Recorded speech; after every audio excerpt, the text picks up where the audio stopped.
Anyways. Yeah. That's Anyways, fun. now, Sam, last thing we have on the docket today. Look at me taking charge. I never do Look this. at us. Who would have thought? Not me. Not me either. But we Paul have a Rudd, fun we list. love you. Yes, Paul Rudd, you're That's a fantastic, and you That's never a Paul age. Rudd.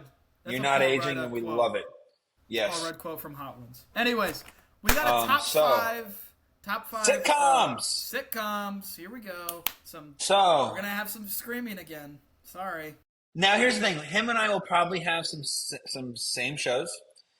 But there's no way in hell that we're gonna have the exact same list. Top five. Now, here's the other thing. I do have a series of honorable mentions. Hit me. Let's name the honorable mentions before I we don't get want started. to. I might spoil my list. Oh, I have okay. So I'll mention it at the end. But number 5, I'll kick us off. It's a show that I'm not too much of a fan of, but objectively, it had to make the list. I'm talking about Friends. Okay, you at least put them on the list. I'll put them on the list. It's not my cup of tea. I'm not really. Rest in peace to Matthew Perry. Matthew Perry. He is. If I was gonna be a fan, I was gonna be a Chandler fan. Yep, that was Chandler. Yep. Woohoo! I'm getting Wow, it. I'm surprised. I'm impressed. From Rick Pitino to calling Chandler Bing right. Let's get it. You didn't get Rick Pitino. You said Petonio. I know, but I didn't. That's my point. But fair enough. Who do you got at 5? Parks and Rec. Parks and Rec. I love it. I'm glad they made your list. Parks and Rec is a super underrated show. Their last season or so felt a little rushed. But can we talk about how star-studded that cast ended up becoming? It was unbelievable how Amy Poehler, Rashida Jones, Aubrey Plaza, Chris Pratt, Rob Lowe, Adam Scott, and then who played Ron? Oh my goodness, Nick Offerman. Yep, Nick Offerman. That's right. And I can't remember Tom's name, but he's a big actor too. I'm blanking on his name. I think his first name's like Aziz or something. Yeah. Aziz Ansari or something like that. I believe you're right. Close. Aziz Ansari. Great. Aziz Ansari. Okay, I was close. Now, he played a very, easily not likable character, Yeah. but really funny. Really, really funny. Really ridiculous. And Rena was good too in her role. And I will say, Fat Chris Pratt might be my favorite Chris Pratt. He was so funny and so ridiculous in that show. He was my favorite character. Right there with. No, he's good. He's fantastic. And his relationship. Can I just tell you my 4 because my 4 is your 5. I have Friends at 4. You have Friends at 4. I'll tell you this though. My favorite Friends character though is by far Ross. Joey? Ross is hilarious. Ross is great. Joey's my 2. I love Joey though. Matt LeBlanc. Goodness. Hey, can I just tell you, Matt LeBlanc after Friends, you didn't really see him do much. He did a lot of. He kept a low profile. He had a whole nother sitcom. I'm talking usually you see people do these sitcoms and then they become big stars. Sometimes. Look at Chris Pratt. He went from Parks and Rec and now he's doing all these movies and you see him in the MCU now. I will say that things like The Office and Parks and Rec really leave room for those actors to go. But my 4, How I Met Your Mother, other than That's a good one. Smulders and Jason Segel, the rest of those guys didn't really go much. Good 4. They didn't good go 4. a lot else. But Not on my How I Met list. Your Mother, I probably watched the most out of these. But because of the ending, I couldn't put it any higher than 4. That's fair. Butchered the ending. My ending is just you ignore that final episode, basically. You know what's crazy? I just thought of a sitcom. I don't know if if it was technically a sitcom that I would have put at 5 instead. And I'm going to include it in the honorable mentions if you don't have it on your list. I probably have it on my list. Anyway, give me your 3. What's your 3? My 3 is Parks and Rec. I got Parks and Rec. Okay. Yeah. Wow, we're kind of similar here. And you know what's funny? You bring up The Office. That's my number 3. That's your 3. That's my 3. I thought that was going to be a little higher on your list. Now, hey, just because I'm originally from Scranton doesn't mean I'm going to put it at any higher. Okay, fair enough. I have The Office at 2. So. And I just want to point out some of the inaccuracies of The Office. Lake Scranton is not a beach. Yeah. Just want to mention that.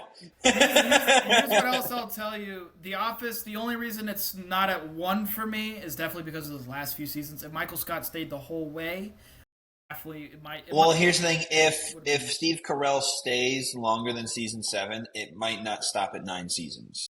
correct. They would have gotten, I think, at least one more season out of that. They were planning for 10. Yeah. Yep. Anyways, all right. What's your 2? Seinfeld.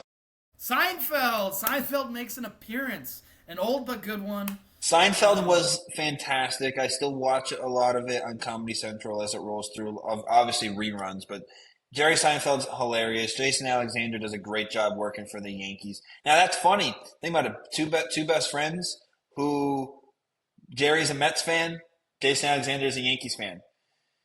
All right, so think about it. That's funny. I forget who played Kramer. I forget his name, but he had actually His name's off-camera Kramer. issues. He's Kramer.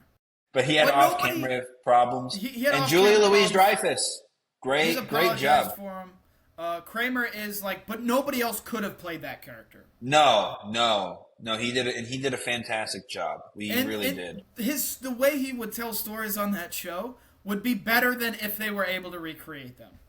He was better. Then I was driving the bus. Fighting them off with one hand. Absolutely. Hey, that's a great poll, though. That's a great poll. Absolute poll. Okay, who you got at 1? No, you got to go 2. You got to give me. Oh yeah, you have your 2. I had The Office. Oh yeah. So you go though. Hit me with your 1. I want to hear your 1 first. Okay, this show it has a unique style to it. No laugh tracks or anything, which honestly makes some of the moments even funnier to me because there's just silence at times, and it's hilarious. Now, this show, I think, also ended very, very well, and it used a lot of actors that actually grew up throughout the show, which they ended up doing very, very well. Modern Family. Modern Family is one of the most perfect kinds of shows because they're not long episodes, and you're bouncing between multiple families and multiple situations all at once. And by the time an episode's over, you're like, where'd it go? Can I bring up something funny? Go ahead. If I recall, Ed O'Neill stars in that show, correct? You got to remind me who he'd play. I believe he's married to Sofia Vergara's character. Yes, Ed O'Neill plays that character. Yep, Ed O'Neill is fantastic. So, what's funny, Sam? Is that what other sitcom is he known for? I don't remember the name of it. Married with Children. Yep, is that your 1? That's my 1. He is such a good. He plays the same character pretty much, but Al Bundy is the funniest character in a sitcom for me personally. Sam, his jokes on that show you can't get away with. Honestly, you can't get away with anything from The Office nowadays either, to be honest. They're trying with The Paper, the spinoff kind of thing in the same universe as The Office. Oscar is on The Paper. Yeah. Mm-hmm. So, and I've watched the first season. It's a good season. It's good. I can't wait for season 2. There's an episode where all the fat women that Al Bundy has made fun of storms into his place of work, which is a shoe store, and they march in, and then he goes 1, 2, 3, 4. You're gonna fall through the floor. That is the single. I know they wrote that, but if that was not written and that was ad-libbed and improvised, that is one of the greatest improvisations we could ever hear. It really is. And we know it's written, but his delivery of that line, He's great at delivery. His delivery is about flawless. Well, yeah, it is flawless delivery. Every line that needs it. Now my Can I give mine off the top of my head? Give yours. 2.5 Men. Okay. I would have had that on the list. Charlie Sheen, John Cryer. When Ashton Kutcher joined, no, it had nothing to do with him. It's just it was not the same without Charlie. That's totally fair. Now, my honorable mentions, I grew this growing up. This has gotten a lot of flack, I guess. I was not in on the loop of the flack it was getting. But The Big Bang Theory, I think the writers there did a great job tying in like random comic book stuff with real science like theories and Fair. like That's real that's stuff. fair. And it was like a genuine nerd show. At one point, they stopped It in the was. desert for a photo shoot, and they dressed up as Star Trek characters, and then their car got stolen. And it's like where they filmed the Star Trek movies, you know? Like it's Yeah. random. They went to Skywalker Ranch at one point. They went to like again. Stan Lee made a cameo. Stan Lee made a cameo. Like there are so many. Mark Hamill. Mark Hamill was in the show at one point. You know what I mean? Like there was a lot of different kinds of like references and stuff that was awesome, and the character development of a lot of the characters there was awesome. Notably, Howard Wolowitz was single-handedly the best character in the entire show, simply because he went from being the creepiest dude you've ever seen on television to being one of the funniest, most genuine characters ever. And just simply based on Howard Wolowitz, shout out to what's his name? Talk about the actor's name? Yes, the actor's Simon. name. Simon Simon. Helberg. Simon Yep. Helberg. What an actor. Loved him. He was so much fun. It was great. He was so quick. He was really quick. And self-deprecating. I think my favorite character was Leonard, Johnny Galecki. Leonard, I felt like I was like, you always feel bad for Leonard because Leonard puts Yeah. up with the most. He has no spine, so he puts up with the most. But he does get the girl, and he definitely feels like one of those co-protagonists with Sheldon. And Sheldon Yep. is Sheldon. He gets Jim really Parsons did a annoying. fantastic job. And he honestly, at a certain point, it was hard to see him as any other character. He kind of shoots Yeah. into that character, unfortunately. But man, was he good. The other ones Absolutely. I have, Brooklyn And Nine-Nine. it was the hey, but real quick, I think that was the show that propelled Kaylee Cuoco to where she is now. Yes, it was. Brooklyn Nine-Nine. When I started watching that show, I don't even remember what was happening, but I flew through the show. Like I need to go rewatch it, but I just remember like episode. And if I remember correctly, episode the after police episode. chief passed away. The actor who played He the police did, chief passed and away. he I was forget his name. awesome. Rest He in was peace. incredible. He was hilarious. He was Absolutely he was hilarious. Arrested Development is a show that's on my watching list. I just know how good it is. Now that's the first one that we've talked about. I have not seen. And I think you and I need to start watching that alongside each other. And We can do that at some point. I had Seinfeld. You had Seinfeld. I had Seinfeld on my honorable mentions. It's Always Sunny in Philadelphia was another one. And they're still making episodes. They're still making episodes somehow. Now that's a show that's just. It was mentioned by the guy who plays Mac that he was watching Friends and he realized that season after season the characters would look better because the actors would get more money. They can afford chefs. They can afford skincare. Personal trainers. Yep. And he was like, that's not realistic. So he would put a gallon of ice. He would have his assistant get a gallon of ice cream every morning. He'd put it on his counter, and by 4 p.m, it would have been melted, and he would drink it. And he What? gained 40 to 50 pounds for his role because he wanted him to look worse. And then he lost the 40 to 50 pounds later. But it was Fair enough.